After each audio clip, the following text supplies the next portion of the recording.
అందరికీ నమస్కారం.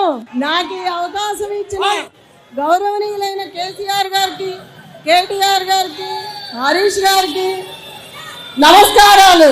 Jubilee hills ప్రజలంటేనే ఒక కుటుంబం అని గోపన్న ఎప్పుడు చెప్పేవాళ్ళు. మీ గోపన్నాథ్ గారు ఎప్పుడు మహిళలకు అండగా ఉండేవాళ్ళు, సొంత ఆడబిడ్డలాగా చూసుకునేవాళ్ళు. ఏ కష్టం వచ్చినా అర్ధరాత్రి అయినా అపరాత్రి అయినా అన్నా అని పిలిస్తే మీ అందరి మధ్యలోకి వచ్చి నిలబడి సమస్య పరిష్కరించేవాళ్ళు.